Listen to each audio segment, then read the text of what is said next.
আসসালামু আলাইকুম প্রিয় বন্ধুরা। তো চলে আসলাম আপনাদের মাঝে আরও নতুন একটি ভিডিও নিয়ে। তো আজকের ভিডিওতে আপনাদের দেখাবো যে আপনারা যে পানির ট্যাঙ্কি থাকে, সেই পানির ট্যাঙ্কির যে নিচে গাঁথনিটা থাকে, করজ গাঁথনি, সেই গাঁথনিটা সঠিক নিয়মে অ্যাকুরেটভাবে কীভাবে করবেন আজকের ভিডিওতে আপনাদের আমরা সেটাই দেখাবো, ঠিক আছে। তো অনেকেই কিন্তু এই করজ গাঁথনিটা সঠিক মাপ কি কতটুকুন মাপ দিতে হয় অনেকে কিন্তু জানে না, ঠিক আছে। তো এই করজ গাঁথনিটার কতটুকুন মাপ এবং কীভাবে দিতে হয়, করজ গাঁথনিটা কীভাবে গাঁথনি করতে হয় আজকের ভিডিওতে আপনাদের আমি সম্পূর্ণ বলে দেবো এবং প্র্যাকটিক্যালি দেখাবো, ঠিক আছে। তো যারা এই গাঁথনিটা করতে জানেন না, আজকের ভিডিওটা সম্পূর্ণ দেখবেন, তাহলে আপনারা এখান থেকে অবশ্যই করজ গাঁথনিটা কীভাবে দিতে হয়, কতটুকুন মাপ দিতে হয়, কারণ স্ল্যাবের কিন্তু একটা মাপ থাকে এবং ট্যাঙ্কিরও একটা মাপ থাকে। এই সঠিক মাপটা কতটুকুন এবং কীভাবে দিতে হয় আজকের ভিডিওতে আপনাদের আমি সম্পূর্ণ দেখাবো। অবশ্যই ভিডিওটা শুরু থেকে শেষ পর্যন্ত দেখবেন, টানবেন না, ঠিক আছে।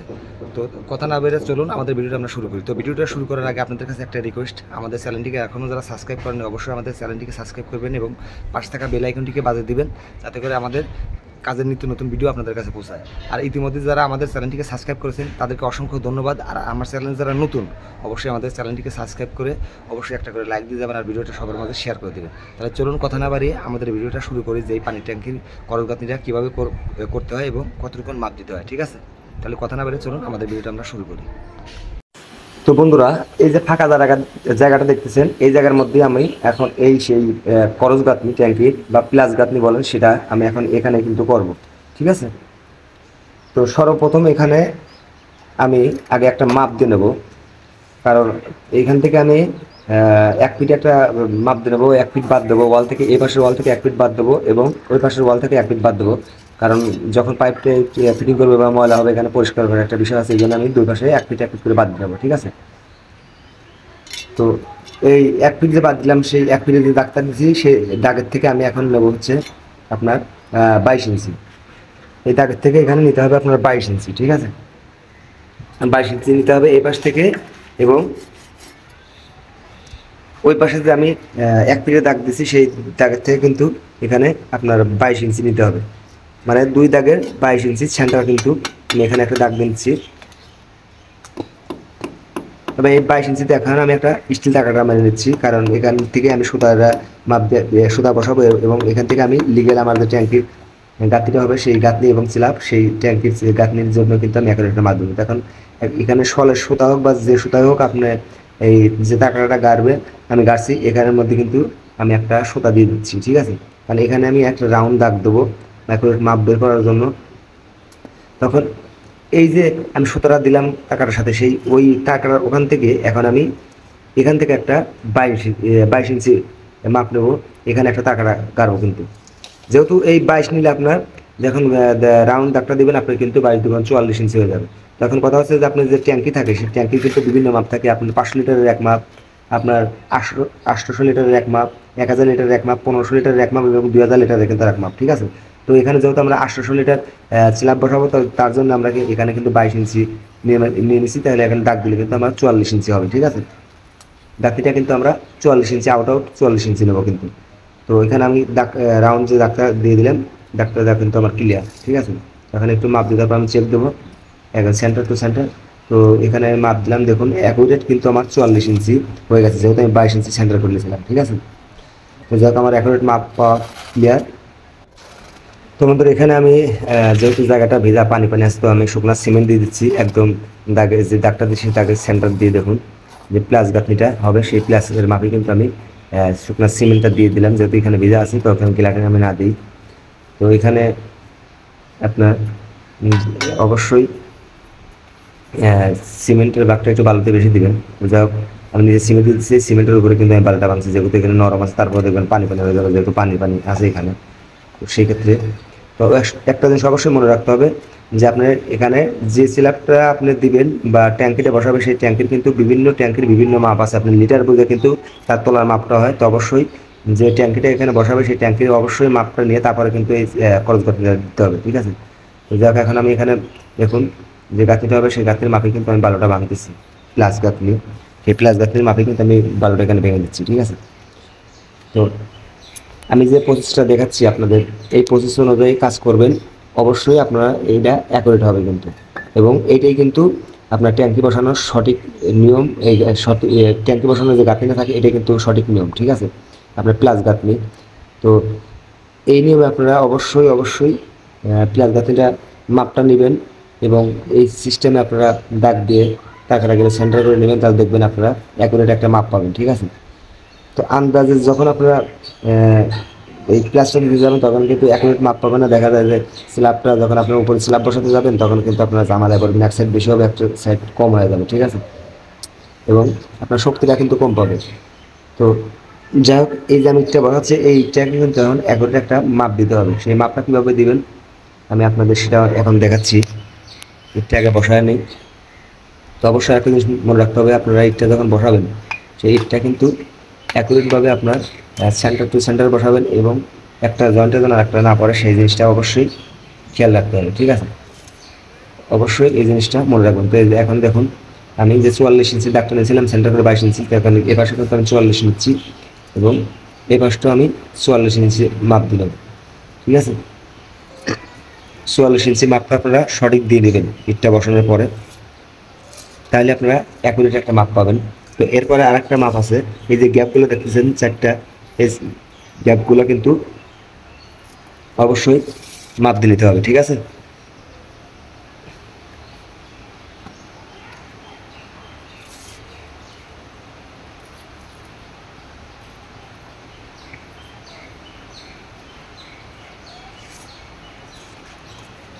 তো আমার কিন্তু ওই সাইডে 44 ইঞ্চি মাপ ক্লিয়ার। তো এখন এই যে মাপটা দিচ্ছি এই মাপটা হচ্ছে মেইন মাপ। আপনার প্রত্যেকটা গ্যাপ কিন্তু অ্যাকুরেট থাকতে হবে, কোনো কম বেশি যেন না থাকে এই জিনিসটা অবশ্যই খেয়াল করে আপনাদের এইটা কস ভাঙা নিতে হবে। এইটাই কিন্তু মেইন। আপনার তাহলে গ্যাপগুলো অ্যাকুরেট দেখা যাবে এবং স্ল্যাবটা যখন বসাবেন উপরে তখন কিন্তু অ্যাকুরেটভাবে বসবে এবং ট্যাঙ্কির আপনার সমতল স্থলে বসবে এবং লোডটা কিন্তু সঠিকভাবে নেবে। ঠিক আছে, তো এখানে আরেকটা জিনিস আমি মনে করাই দিই, অবশ্যই স্ল্যাবের উপর বসায় না, যেখানে বিম আছে এই বিম যেখানে আছে এই গাঁথনিটা কিন্তু অবশ্যই বিমের উপর দিতে হবে। আমি কিন্তু এখানে বিম আছে, বিমের উপর দিচ্ছি এবং নিচে কিন্তু আমার গাঁথনি আছে। ঠিক আছে, নিচে ফ্লোরে কিন্তু গাঁথনি আছে এবং এখানে কিন্তু বিম আছে। ঠিক আছে, তো ওই পাশে কনসিল বিম আছে এখানে। ঠিক আছে, তো অবশ্যই আপনারা এই জিনিসটা যেখানে বিম আছে বিম ছাড়া যদি এই গাঁথনিটা দিয়ে না তাহলে কিন্তু বিল্ডিংয়ের লোডটা বেশি পড়বে। অবশ্যই বিমের উপর দিবেন, না নিচে যে আপনার যে ওয়ালের গাঁথনিগুলো দিচ্ছে সেই গাঁথনি অনুযায়ী যেন এই ইয়াটা দিয়ে পানির ট্যাঙ্কির যে গাঁথনি দেবেন সেই গাঁথনিটার সেন নিয়ে, আর নাইতে বিমের উপর দিবেন, নাহলে কিন্তু প্রেশার পড়লে কিন্তু বিল্ডিংয়ের ক্ষতি। তো অবশ্যই দেখুন আমি যেভাবে মাপটা দিলাম এবং দুই পাশে সেন্টার ভাঙায় নিয়েছি, তারপর আমি কিন্তু প্রত্যেকটা গ্যাপ কিন্তু অ্যাকুরেটভাবে রাখছি। ঠিক আছে, 33.5 করে কিন্তু আমার গ্যাপ হয়েছে। তো অবশ্যই এইভাবে এই প্রসেসে আপনারা এই রাউন্ডটা দিয়ে দাগ দিয়ে তারপরে কিন্তু ইটটা বসাবেন এবং আমি যে প্রসেসটা দেখালাম এই প্রসেসে বসাবেন। অবশ্যই আপনারা মাপটা অ্যাকুরেট পাবেন এবং অ্যাকুরেট হবে। এই পানির ট্যাঙ্কির করজ গাঁথনির মূল বিষয়টা হচ্ছে এইটাই। আর একটা জিনিস মনে রাখতে হবে, আমি কিন্তু আবারও বলছি, আমি যে ট্যাঙ্কিটার এই যে করজ গাঁথনিটা দিচ্ছি এটা কিন্তু 800 লিটারের ট্যাঙ্কির গাঁথনির মাপ। ঠিক আছে, আর আপনার যেখানে বসান আপনার 500 লিটারের একটা মাপ আছে, 800 লিটার আমি দিলাম, 1000 লিটারের মাপ আছে এবং 1500 লিটারের এক মাপ এবং 2000 লিটারের এক মাপ। অবশ্যই যেখানে আপনি গাঁথনিটা দিবেন ট্যাঙ্কি আনার পরে ট্যাঙ্কির তলাটা মাপ দিবেন, দিয়ে তারপরে কিন্তু অবশ্যই আপনার গাঁথনি করবেন। তাছাড়া যদি তলা মাপ না দিয়ে আন্দাজ দিলে আমার মাপে দেন তাহলে কিন্তু যদি 800 লিটার হয়ে থাকে তাহলে সেক্ষেত্রে ঠিক হবে এই মাপটা, আর যদি এর থেকে ছোটো বা বড় হয় তাহলে এই মাপ দিলে কিন্তু আপনারা ধরা খাওয়া যাবেন। অবশ্যই যেখানে ট্যাঙ্কির গাঁথনি করেন ট্যাঙ্কির মাপটা দিয়ে তারপরে এই গাঁথনিটার মাপ আপনারা নেবেন। এই জিনিসটা কিন্তু সবথেকে আগে জিনিসটা মনে রাখতে হবে। ঠিক আছে, তো এখন গাঁথনি দ্রুত আমি তুলে ফেলবো এবং গাঁথনিটা শেষ পর্যন্ত আপনারা দেখেন এখানে কী কী মাপ বলে দিলাম, এই মাপগুলো ফলো করবেন আর আমি কীভাবে গাঁথনি করে এই গাঁথনিটা আপনারা এখন ফলো করেন। ঠিক আছে, এবং ভিডিওটা শেষ পর্যন্ত দেখেন তাহলে অনেক কিছু বুঝতে পারবেন এবং জানতে পারবেন। তো কথা না বলে চলুন আমরা ভিডিওতে সব কিছু বলে দিলাম, এই মাত্রায় আপনারা কাজ করবেন। ঠিক আছে,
তো প্রিয় বন্ধুরা, এইটা হচ্ছে এই আজকে করজ গাঁথনি পানির ট্যাঙ্কের জন্য। দেখুন আমি কিন্তু প্রত্যেকটা গাঁথনি দেখুন দুই পাশে কত সুন্দর করে আমি মানে চতুর্পাশেই করজ গাঁথনিটা দেওয়া হয়েছে।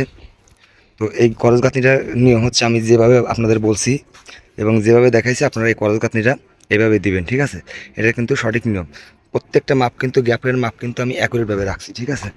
দেখুন আমি প্রত্যেকটা দেখাই, এই যে সম্পূর্ণ চতুর সাইডে কিন্তু আমি একই মাপ রাখছি এবং গাঁথনিটা কিন্তু অনেক সুন্দর হয়েছে। তো এই পানির ট্যাঙ্কি বসানোর জন্য করজ গাঁথনিটা কিন্তু এইভাবেই দিতে হয়। আপনারা অবশ্যই এইভাবে এই গাঁথনিটা করবেন, তাহলে অ্যাকুরেট হবে, ঠিক আছে? তো যে মাপগুলো বলছি এই মাপগুলো আপনারা সঠিক নিয়মে পালন করবেন, কারণ এক একটা ট্যাঙ্কির কিন্তু এক একটা মাপ থাকে। আপনার 500 লিটারের একটা মাপ, আপনার 800 লিটারের এক মাপ, 1000 লিটারের এক মাপ, 1500 লিটারের আরেকটা মাপ, 2000 লিটারের কিন্তু আরেক মাপ। মানে ট্যাঙ্কি যত বড় হবে চিলাপটা কিন্তু আপনার এতবার দিতে হবে, ঠিক আছে? আপনার হাইট যতটুকু ইচ্ছা দিতে পারেন, তো সর্বোচ্চ আপনার 2.5 ফিটের কম দিয়েন না, 2.5 ফিটের কম কিন্তু দেওয়া যাবে না, ঠিক আছে? তো দেখুন গাঁথনিটার এই ছিল আজকের প্রসেস। তো ভিডিওটা ভালো লাগলে অবশ্যই আমাদের চ্যানেলটিকে সাবস্ক্রাইব করবেন, অবশ্যই একটা লাইক দিয়ে যাবেন, ঠিক আছে? তো সবাই ভালো থাকবেন, আল্লাহ হাফেজ।